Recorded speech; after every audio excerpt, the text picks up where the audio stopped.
오늘 오전에 하나님 말씀 요한복음 14장 27절 한 구절 받들어 읽겠습니다.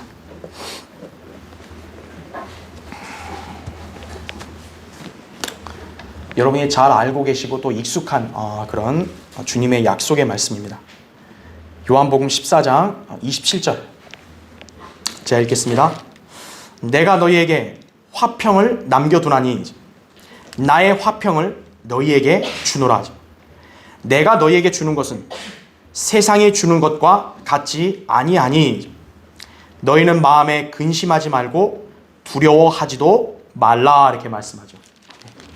그러니까 세상도 화평을 준다 하지만 주님이 주신 화평은 다르다라는 거죠. 그렇죠? 자, 오늘 이 말씀을 위해서 잠시 기도하겠습니다. 위대하시고 또 거룩하신 주 하나님 아버지, 주님께서 우리를 사랑해 주시고 오늘 우리 교회 신실한 성도들 이 자리로 불러 모아 주셔서 함께 영과 진리로 경배드릴 수 있게 해주시니 감사를 드립니다. 코로나 역병이 이렇게 또 맹위를 떨치면서 많은 사람들이 그렇게 고통받거나 또 불안에 떨고 있는데 주님은 우리 교회 모든 성도들을 안전하게 지켜 보호해 주시니 참으로 감사를 드립니다. 우리가 주님 오실 그때까지 이 믿음의 경주를 잘 완주할 수 있게 해주시고 또 신실하게 주님을 잘 섬기며 이 진리의 길에서 이탈하지 않고 저 결승선에 계신 주님 앞에 우리 모두가 다 온전히 나아갈 수 있도록 선하게 인도해 주십시오. 방금 봉독한 말씀을 근거로 해서 저는 우리 성도들에게 설교하고자 합니다. 저는 지금 어리석고 또 유약하고 그리고 또 연약합니다. 이 시간도 성령님께서 제 안에 충만해 주시고 저의 입술을 주장해 주셔서 이 말씀을 우리 성도들에게 쉽게 정확하게 또 담대하게 잘 선포할 수 있도록 인도해 주십시오. 이 설교 말씀을 주님께서 사용해 주시고 우리 성도들 마음에 주님의 능력으로 역사해 주셔서 이 말씀으로 도전받고 위로받고 성도들이 다시 한번 굳건한 믿음을 잘 지니는 그런 귀한 계기가 되게 해주십시오. 악한 마귀가 어떤 형태로든 이 시간 우리 모두를 공격하거나 방해하지 못하게 막아주시고 우리가 모두가 말씀의 열매를 맺는 계기가 될 수 있도록 인도해 주십시오. 다시 오셔서 저희를 데려가 주실 주 예수 그리스도 이름으로 기도드립니다. 아멘. 예수 그리스도께서 주신 화평, 이 제목으로 오늘 말씀을 전하겠습니다. 평화나 혹은 화평이라는 말을 싫어할 사람은 아무도 없을 것입니다. 그러다 보니 세상 정치나 종교, 문화, 사회 등에서는 온통 평화를 외쳐대고 있는 것입니다. 그러나 인류 역사를 통해 진정한 평화는 한 번도 도래한 적이 없습니다. 세계 평화에 앞장선다고 하는 두 부류가 있는데 로마 카톨릭과 유엔이에요. 유엔은 더 이상의 전쟁과 갈등을 없애고 평화를 가져올 것이라는 취지 아래 1945년에 창설되었습니다. 그러나 유엔이 창설된 이후로 세계에는 무려 177회 이상의 무장 갈등이 끊이지 않았어요. 그 중에 12번은 굵직하고 중요한 전쟁이었고요. 21번은 중간 규모의 전쟁이었으며 23번은 반란이었고요. 16번은 권력을 찬탈하기 위한 전쟁이었고요. 36번의 정권 교체를 위한 내란도 있었고요. 24번의 군사력 개입 등이 있었습니다. 유엔이 대체 뭘 한 거죠? 심지어 북한의 핵 문제 하나도 해결을 못하는 거예요. 유엔은 존재 가치가 미미한 단체에 불과한 것입니다. 그렇다면 평화를 입버릇처럼 내뱉는 카톨릭의 수장인 교황은 어떻습니까? 세상에 평화를 가져온 적이 있습니까? 그들은 거짓 평화를 부르짖었고 오히려 불안만 가중시켰습니다. 그들은 복음의 중요성도 모르는 채 종교를 통합해서 세계를 지배하려는 야욕밖에 없는 집단입니다. 특히 카톨릭이 보편화되어 있는 국가들에서는 매년 자연재난, 기근, 테러의 위협 등으로부터 안전하지는 않습니다. 지금은 시간이 별로 없어서 얘기 안 하지만요. 한때 그 모 일간 신문을 보니까요. 한 일주일간 코로나19로 인한 사망자 수가 제일 많은 나라들 리스트 10위를 발표하는데 그 중에 거의 대다수가 남미 국가들이에요. 남미 국가가 신봉하는 종교가 뭡니까? 가톨릭이에요. 그럼에도 불구하고 세상 죄인들은 이들의 거짓 평화 약속을 맹신하면서 막연하게 평화가 도래할 것으로 착각하고 있습니다. 언젠간 평화가 오겠지. 언젠간 오겠죠. 언젠간 오겠죠. 언제가 언제입니까? 아무도 몰라요. 이것이 세상에서 바라보는 평화입니다. 인간들이 살고 있는 이 세상은 결코 평화가 이룩될 수 없습니다. 진정한 평화는 오직 하나님께서만이 오게 하실 수 있습니다. 고린도전서 14장 33절에 하나님은 혼란의 창시자가 아니라 화평의 창시자이심이라 이렇게 말씀한 거예요. 현재 이 세상의 제도는 마귀가 관장하고 있습니다. 마귀는 결코 인간에게 화평이나 평안을 보장하지 않습니다. 마귀는 파괴자요, 거짓말의 아비예요. 계시록 9장 11절과 요한복음 8장 44절에 나오죠. 그래서 그가 관장하고 있는 이 세상은 온통 거짓 화평만이 있을 뿐입니다. 진정한 화평은 오직 하나님이신 예수 그리스도께서 오실 때 실현될 수 있는 것입니다. 주님이 오시지 않으면 이 세상의 진정한 화평도 도래하지 않는 것이에요. 자, 그런데 주님께서는 실제 물리적인 평화만을 이룩하실 뿐만 아니라 현재는 내면의 영적인 화평을 주십니다. 비록 주님이 이 땅에 계시지 않아 고통과 시련과 위기가 닥친다 할지라도 구원받은 성도들은 마치 아무 일도 없는 것처럼 참된 안식과 평안을 누릴 수 있는 것입니다. 왜냐하면 주님 안에는 진정한 화평이 있기 때문이에요. 주께서는 마음을 주께 의탁하는 사람을 완전한 화평 속에 지키시리니 이는 그 사람이 주를 의뢰함이니이다. 이사야 26장 3절의 말씀이에요. 사람들은 흔히 마음의 안정을 찾기 위해 종교나 사상 등을 찾아다니지만 그들은 결코 참된 평안이나 화평을 지니지 못합니다. 참된 화평을 줄 수 있는 분은 신약의 예수 그리스도이십니다. 그분께서는 이 화평을 믿는 성도들 안에 주시겠다고 오늘 본문에서 약속하신 것입니다. 자, 오늘 본문은 예수 그리스도께서 이제 곧 승천을 앞두시고 남아있는 제자들을 위로하시면서 그들에게 화평을 주시겠다고 약속하신 말씀입니다. 이것은 비단 당시의 제자들만이 아니라 오늘날 우리 모든 그리스도인들에게도 해당되는 말씀입니다. 주님은 누구나 그분을 믿는 사람들에게 이 화평을 거저 주십니다. 그리스도인은 이 땅에서 뭔가 근심이나 걱정스러운 일이 없는 그런 평화가 보장된 게 아닙니다. 우리가 성경대로 믿고 살게 되면 언제든 박해나 고난이 닥쳐올 수 있습니다. 디모데후서 3장 12절, 베드로전서 4장 12절에 나오죠. 인생의 갖가지 풍파들은 누구나 다 겪잖아요. 거기다가 더해서 그리스도인은 그리스도인으로서의 고난을 받는 것도 있다고요. 그러나 우리는 그런 것들을 믿음으로 승리할 수 있는 사람들입니다. 이때 우리가 믿음을 발휘함으로써 얻게 되는 결과는 화평입니다. 그래서 믿음 있는 성도들은 풍파가 막 자기 인생에 닥쳐도 평온하고 그리고 담대한 것이에요. 이것이 우리가 세상 죄인들과 다르게 살 수 있는 원동력인 것을 알아야 합니다. 자, 그리스도인은 결코 세상 사람들과 같은 자세와 생각으로 살아서는 안 됩니다. 여러분이 예수 그리스도를 제대로 믿고 변화되어 성경대로 살고 있으면 이 땅에서 누구도 맛볼 수 없는 참된 화평을 누릴 수 있다는 점을 알아야 합니다. 자, 혹시 여러분 중에 근심, 걱정, 불안에 휩싸여서 마치 그리스도인이 아닌 것처럼 지금 여러분 생활하고 있습니까? 늘 불안해요. 무서워요. 항상 좌절스러워요. 그것은 그리스도인다운 삶이 아닙니다. 오늘 말씀을 통해서 다시 한번 믿는 우리들에게 주신 이 주님의 화평이 무엇인가를 여러분이 다시 한번 잘 깨달아야 한다 이거죠. 그 화평 가운데 지내면 여러분은 흔들리지 않는 거예요. 여러분 안에는 기쁨과 평안이 넘치는 것이에요.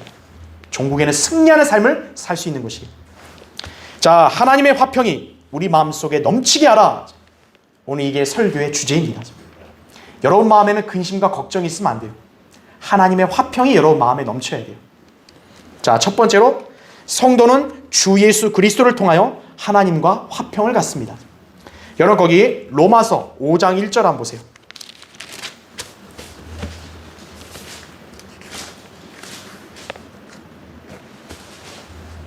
로마서 5장 1절을 보시면요.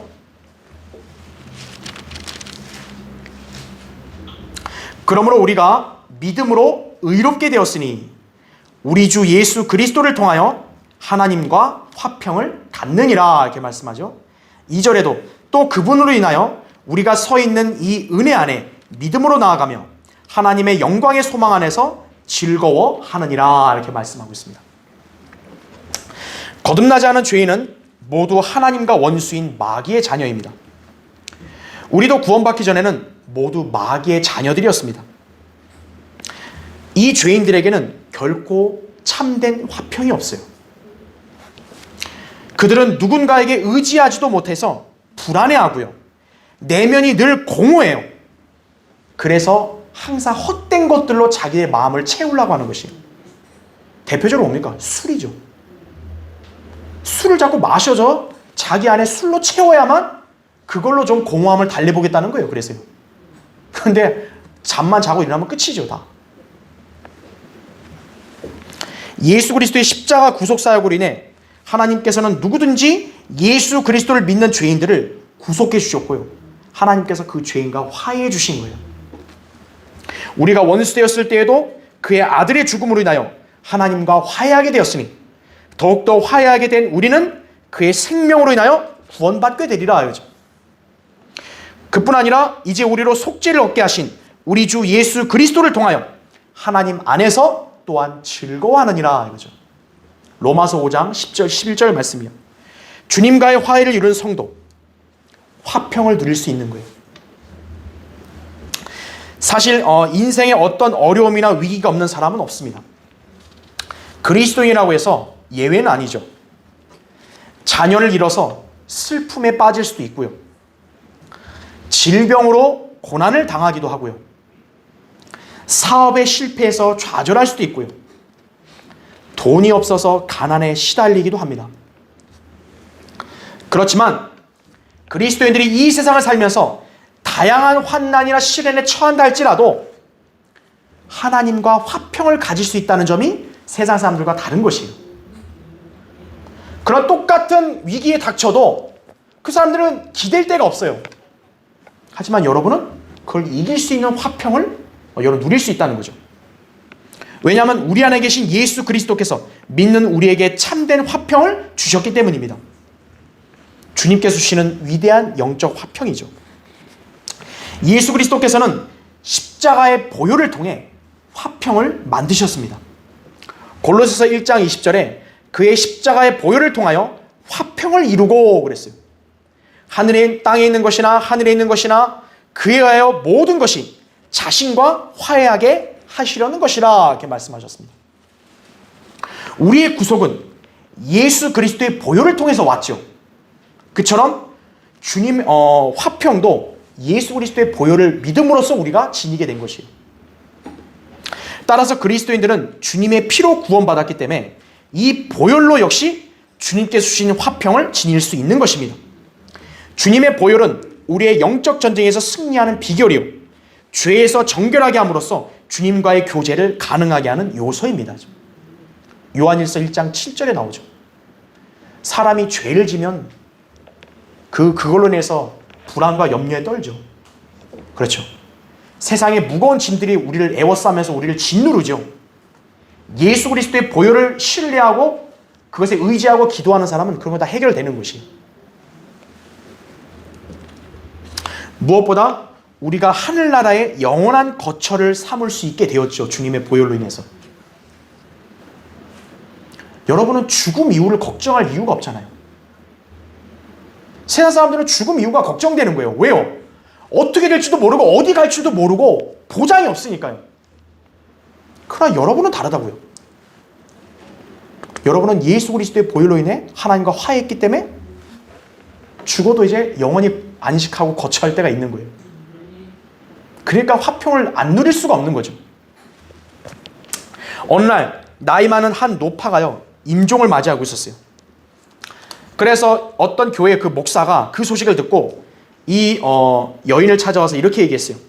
자매님께서 임종을 맞고 계시다는 이야기를 들었습니다. 그러면 자매님은 하나님과 화평을 이뤘습니까? 이에 그 노파가요, 아니라고 답하는 거예요. 목사가 놀라면서 또 이렇게 질문했어요.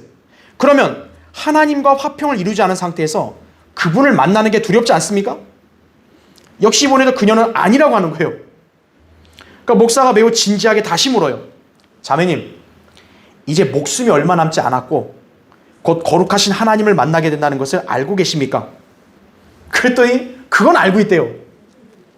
그러니까 이 목사가 아니 하나님과 화평을 이루지 않으셨다는 것도 사실이고요 하고 되물어요. 그녀가 역시 그렇대요. 그럼 도대체 이게 어찌 된 영문입니까? 모르는 거죠. 그랬더니 이 옆 노파가 웃으면서 이렇게 말했다고 그래요. 제가 하나님과 화평하려 하지 않은 것은 그렇게 할 필요가 없었기 때문입니다. 그리스도께서는 이미 2000여 년 전에 그분의 십자가의 피로 화평을 이루셨습니다. 그러니 저는 그저 그리스도께서 마련해 주신 화평 가운데서 쉬기만 하면 됩니다. 인간이 인위적으로 하나님과 화평을 이룬다 해서 화평되는 게 아니라는 거예요. 예수 그리스도를 제대로 믿은 사람만이 그 안에 화평이 있는 거예요. 지금 세상은 혼돈스럽죠. 전쟁과 기아, 갈등으로 인해 고통과 불안이 만연해 있죠. 특히 코로나19의 이 꺾일 줄 모르는 기세로 우리는 더욱 움츠러들고 있죠. 게다가 그리스도인 각자가 세상을 살면서도 말할 수 없는 고통과 고충이 있을 것입니다. 그러나 우리는 이 세상에 그 어떤 상황이 발생한다 하더라도 예수 그리스도 안에서 참된 평강을 누릴 수 있습니다. 거듭나지 않은 죄인들, 불안하죠. 두렵죠. 근심 걱정에 심지어 잠을 이루지 못하죠. 하지만 우리 그리스도인들은 주님 안에서 보호받고 안식할 수 있죠. 여러분이 이런 삶을 누리고 있다면 주님이 주신 화평을 알고 누리고 있다는 것을 알아야 합니다. 여러분은 각자 평안하십니까? 아니면 인생의 문제로 인해 낙담하거나 또 고통으로 인해 막막하십니까? 이제 주님이 약속하신 이 화평의 말씀을 붙드십시오. 내가 너에게 화평을 주노라 이거예요. 이 화평은 예수 그리스도 안에서 지닐 수 있다고. 요한복음 16장 33절에 그래서 주님이 기운을 내라 그러잖아요. 내가 세상을 이겼노라. 세상을 이기신 그분이 여러분 안에 계시잖아요. 그분이 여러분에게 화평을 주셨잖아요. 근데 여러분이 평안하지 않다면 이상하잖아요. 말씀과 기도를 통해 여러분이 주님을 믿고 주님과 교제하게 되면 여러분은 다가올 영원의 소망을 더 굳게 확신하게 되죠. 그런 화평이 넘치게 되는 것이. 그러니까 주님과 교제하고 영적 삶을 잘 충실하게 산 성도는 성령의 열매를 맺죠.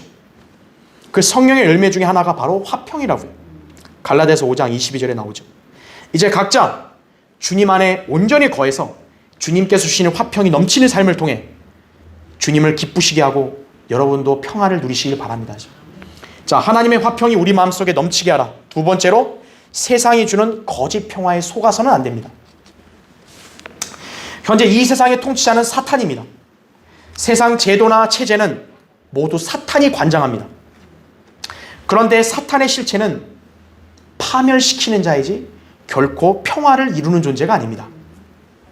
단지 그는 평화를 가장하여 인간들을 속여서 파멸에 이르게 할 뿐이에요. 그렇게 그가 관장하는 이 세상 또한 결코 참된 평화가 있을 수 없습니다. 그러다 보니 이 세상에서 주는 화평은 일시적이고요, 이기적이고요, 공허한 것에 불과할 뿐이에요. 대표적으로 사람들은 그런 어디서 찾으려 하죠?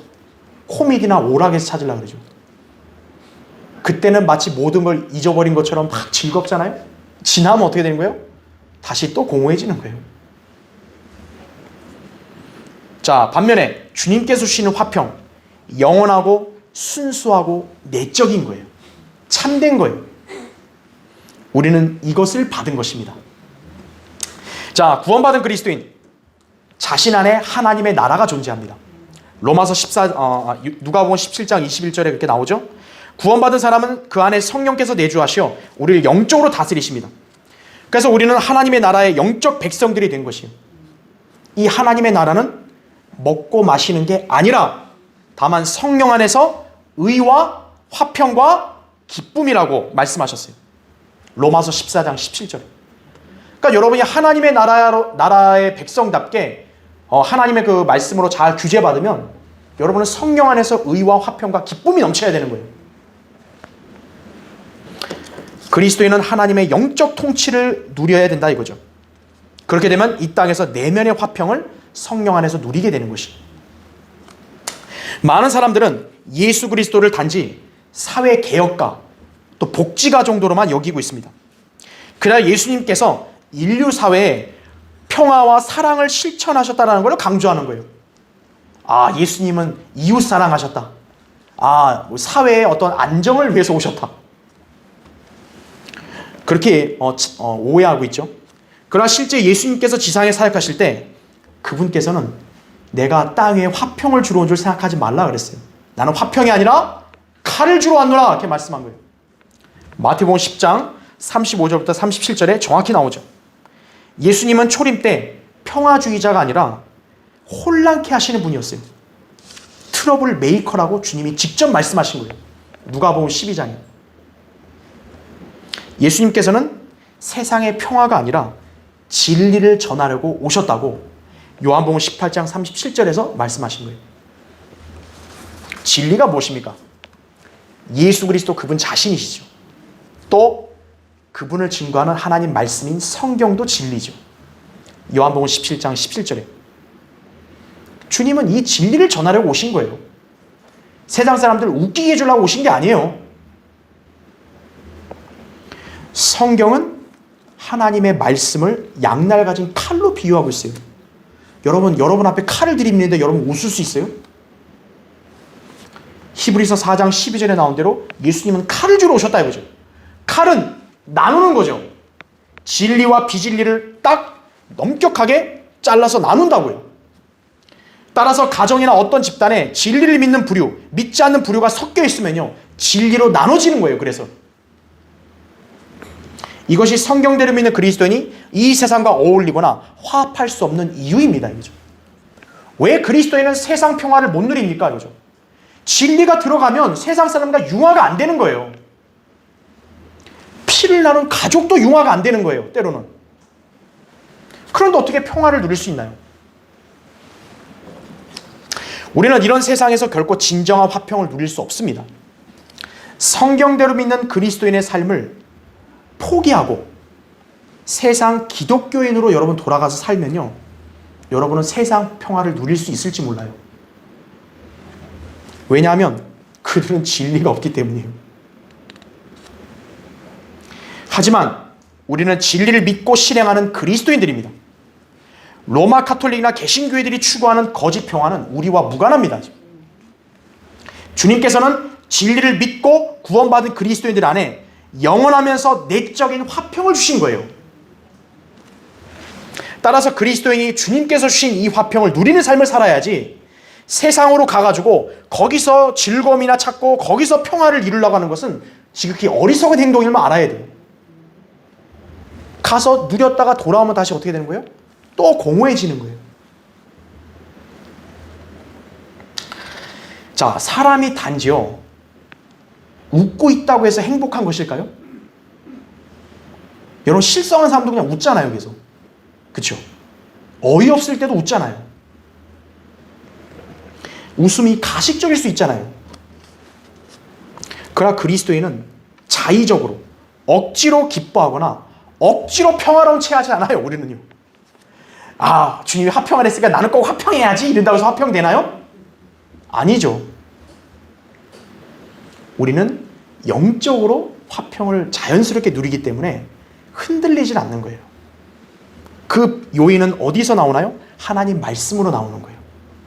여러분은 하나님 말씀을 듣고 말씀을 묵상하고 공부함으로써 그 영적인 즐거움을 만끽해야 되는 거예요.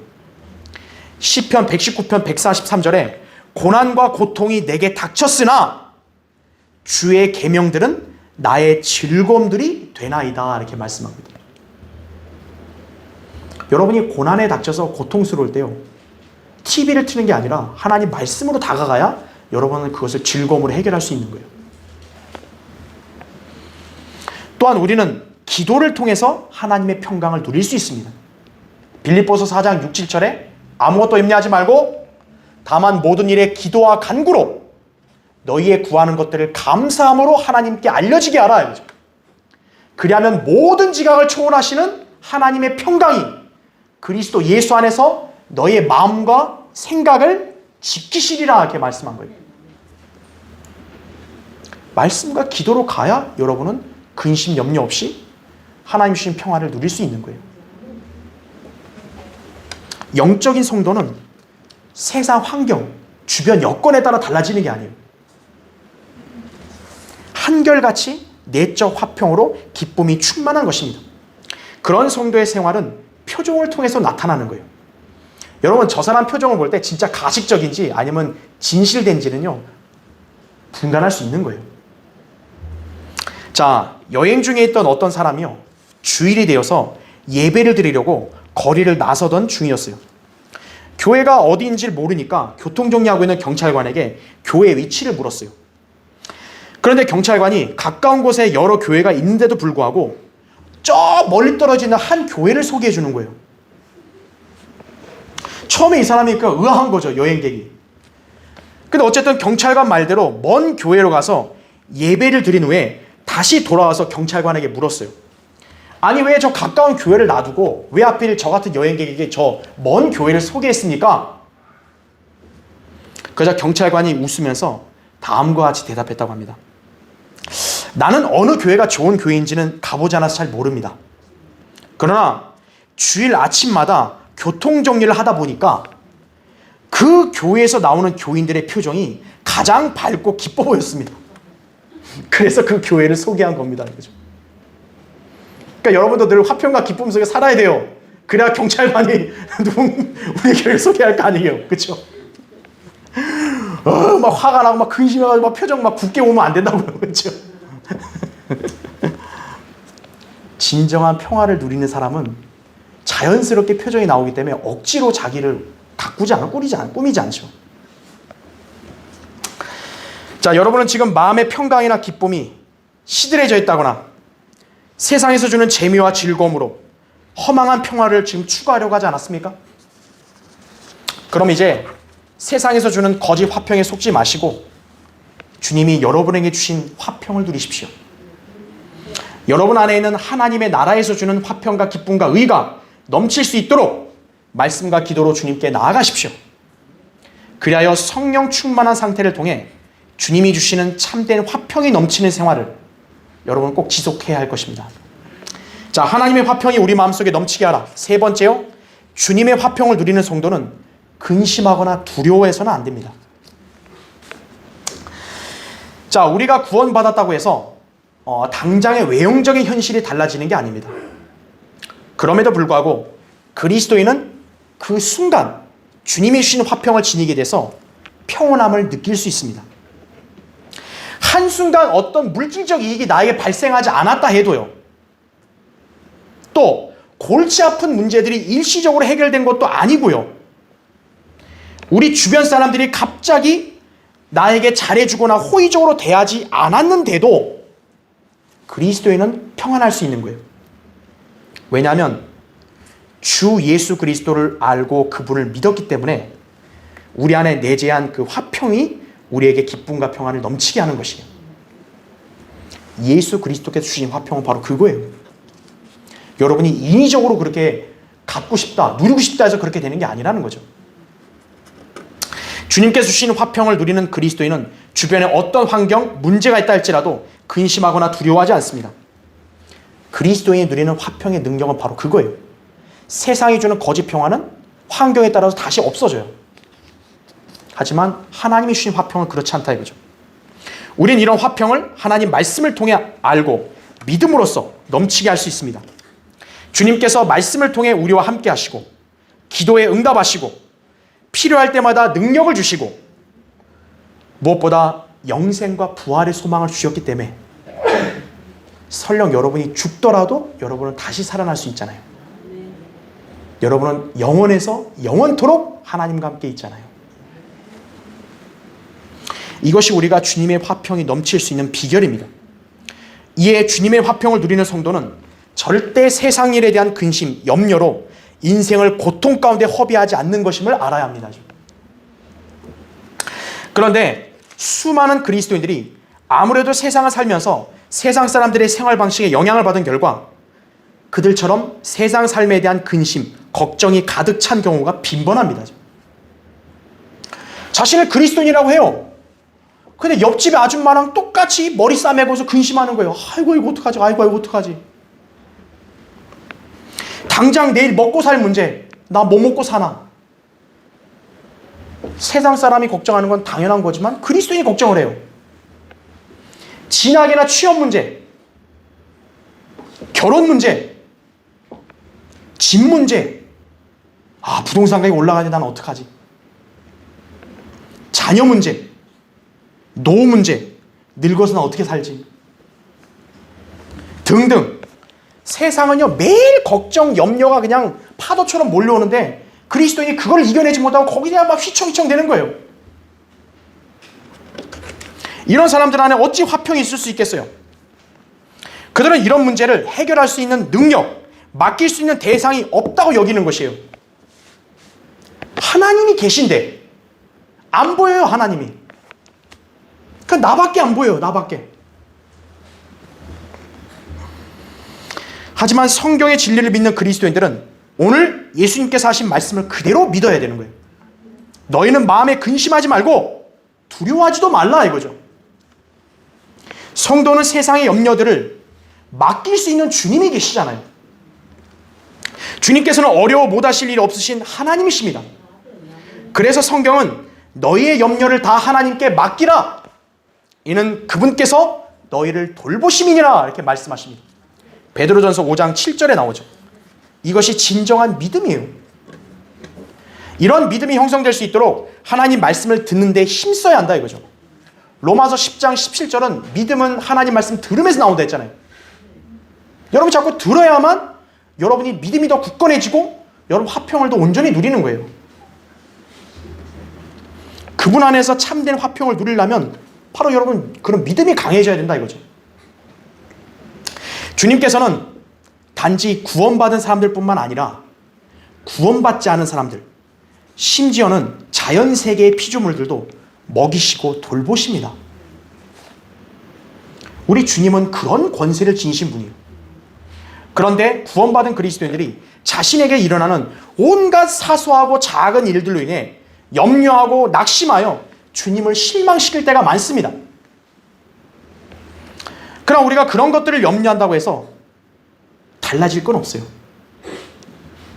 여러분이 정말 이 말씀을 못 믿겠다면 여러분 한번 해보세요. 세상 사람들처럼 근심 불안 그냥 갖고 잠도 못 자고 머리를 한번 싸매보세요. 그냥 아이고 한번 해보세요. 며칠간 계속 저 사람들처럼 뭐 먹고 살지 그냥 그 얘기를 계속 되뇌어 보세요. 여러분들이 한번 며칠간 해보세요. 해결될까요? 그렇게 하고 나고 뭐 달라지나요? 오히려 여러분의 마음과 여러분의 몸만 망가지죠. 달라지지 않으면 어떻게 될까요? 달라지지 못한다면 우리는 전지전능하신 주님을 신뢰하고 그분께 맡겨드릴 수밖에 없는 거죠. 자, 한번 볼까요? 누가복음 12장 한번 보십시오.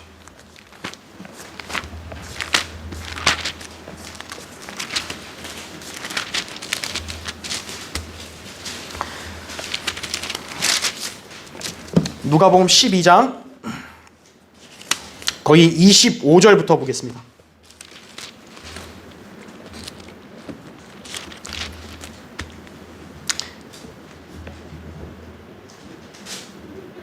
제가 22절부터 읽을게요. 22절. 또 제자들에게 말씀하시기를 그러므로 내가 너희에게 말하노니 너희 목숨을 위하여 무엇을 먹을까? 또 몸을 위하여 무엇을 입을까? 염려하지 말라.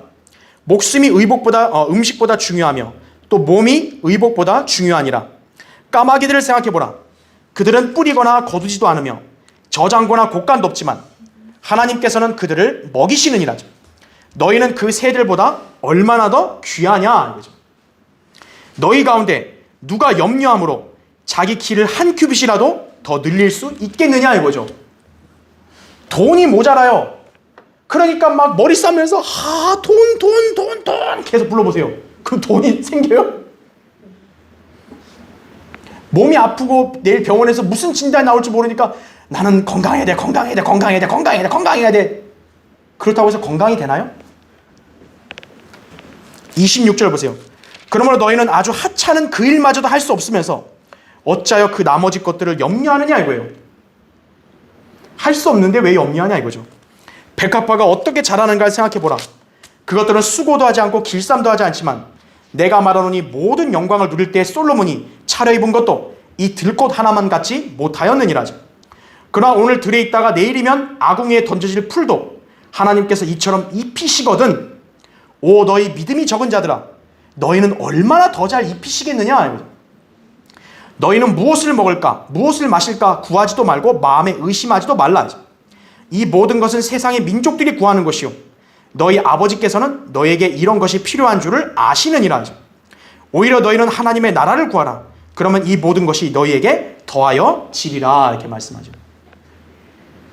세상 사람들처럼 헛되게 구하지 마라 이거예요. 하나님께 맡겨드리고 그분께 구하라 이거죠. 하찮아 보이는 것들도 저렇게 살아가는데 하나님의 자녀가 못 살아가겠어요? 그렇죠. 자 여러분, 우리는 만왕의 왕이요 만주의 주이신 주님 안에 거한 그분의 자녀들입니다.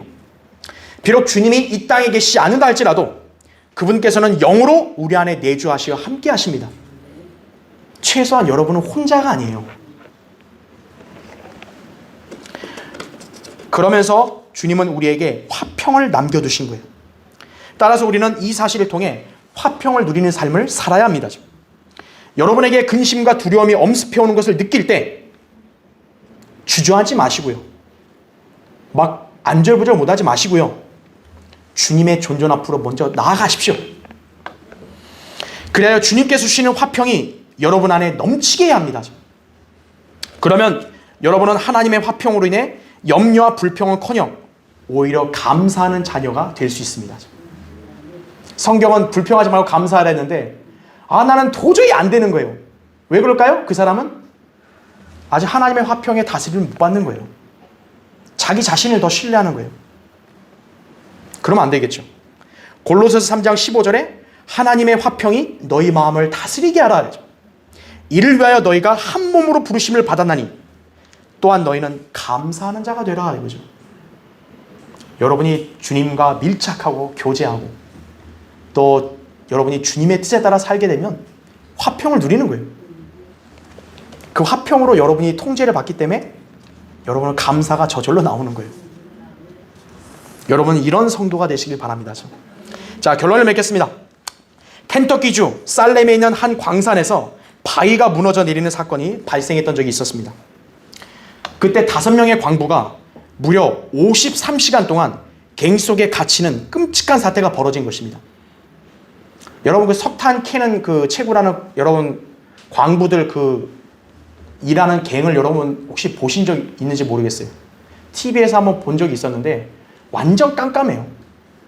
산소가 부족해요. 그러니까 산소를 인위적으로 공급을 해주더라고 거기다가요. 그런데도 부족하대요 산소가. 근데 거기에 갇혔으면 얼마나 공포감이 얼마나 몰려오겠어요. 빛도 없어요. 물도 없어요. 양식도 없어요. 죽음에 직면한 그들에게 있어 할 수 있는 일은 하나도 없는 절망적 상황이었어요. 그러나 그들은 낙담하지 않고 오히려 희망을 가졌습니다. 찬송과 기도는 계속되었습니다.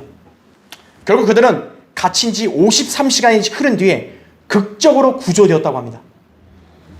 이때 구조된 그 한 광부가요 이렇게 말했다고 합니다. 우리는 계속 기도했습니다. 앉아있을 힘이 없어지자 누워서 기도했습니다. 그리고 찬송했습니다. 한참을 그렇게 했을 때 멀리서 빛이 비쳐오고 있음을 알았습니다. 그런데 더 놀랄 일은요, 갱 속에서 발견된 그들의 모자, 이게 다 모자 썼을 거 아니에요. 또 이런 글귀가 적혀 있었다고 합니다. 우리를 발견했을 때 우리 몸이 이미 시체가 되어 있더라도 슬퍼하지 마십시오. 우리는 구원받아 하늘나라에 가 있을 것이기 때문입니다. 이런 사람들이 바로 주님께서 주신 화평을 누리는 그리스도인들입니다. 여러분이 그걸 갖췄다 생각해 보세요. 이 사람들은 찬송과 기도를 했지만 구조되지 않을 수도 있다라고 생각을 한 거예요. 왜냐, 하나님 뜻은 모르니까요. 근데 죽어도 어떻다는 거예요? 슬퍼하지 말라고요. 하늘나라에 우리는 있다. 자, 그리스도인이 되었다는 사실로 인해 얻는 담대함, 그분께서 주신 화평을 지녔기 때문입니다. 마음이 평온한 사람이 더 용기 있고 담대한 거예요. 마음이 불안하고 두려움에 쌓이면요, 그 사람은 겁이 많은 거예요, 의외로. 예수 그리스도께서는 모든 믿는 자들에게 이 화평을 거저 주셨어요. 우리가 주님을 믿고 구원받은 순간 누구나 이 화평을 지니게 된 것입니다. 여러분이 처음 구원받았을 때 그 한번 감격과 평안을 생각해 보세요. 여러분이 처음에 진리를 알고 이게 올바른 교회로 왔을 때를 한번 생각해 보세요. 과연 그 평강이 지금도 여러분 마음속에 계속 넘치고 있습니까? 아니면 어느 순간 세상 사람들처럼 인생의 고뇌, 난관으로 그런 걸 잊어버리지 않았습니까? 이제 오늘 말씀으로 우리는 예수 그리스도께서 주신 이 화평이 넘치는 삶을 살겠다고 여러분이 다짐하는 계기가 되지 않겠습니까? 구원받은 우리 안에 성령님이 내주하셔서 우리의 삶을 관장하십니다. 우리가 성령님의 인도하심에 따라 말씀에 순종하고 주님을 섬기는 삶을 지속하면 성령으로 충만한 가운데 성령의 열매를 맺는 거예요. 그 열매의 속성 중에 하나가 예수 그리스도께서 주신 화평이에요. 그러니까 화평이 없는 사람은 지금 성령님의 열매를 못 맺는 거예요. 화평한 사람은 성령의 열매의 속성을 지금 가지고 있는 거예요. 성경대로 믿는 그리스도인이라면 모두 이런 삶이 각자의 생활 속에 나타나야 하는 것입니다. 자, 여러분, 주님께서 여러분 각자에게 지금 물으십니다. 모두 평안하냐? 마태복음 28장 9절에 나오죠. 모두 평안하냐? 이 질문에 긍정적으로 답할 수 있다면 여러분은 지금 주님께서 주시는 화평을 넘치는 삶을 살고 있는 것이, 그러지 않고 아이고 말도 마세요 주님, 왜 이제서야 물으세요, 그런 사람은 당시 믿음 없는 제자들과 똑같은 거예요. 주님이 두려워하지 말아요, 불안하지 말아요, 불안해하지 말아요. 모두 평안하냐? 그랬을 때 여러분이 네 평안합니다 그래야죠. 주님 안에서 참된 화평으로 안식하지 못하시는 분들이 있다면 이제 오늘 이 계기를 통해서 하나님의 화평이 우리 마음을 가득 채워 성도다운 삶을 누리는 그런 삶이 되시길 바랍니다. 자, 기도하겠습니다.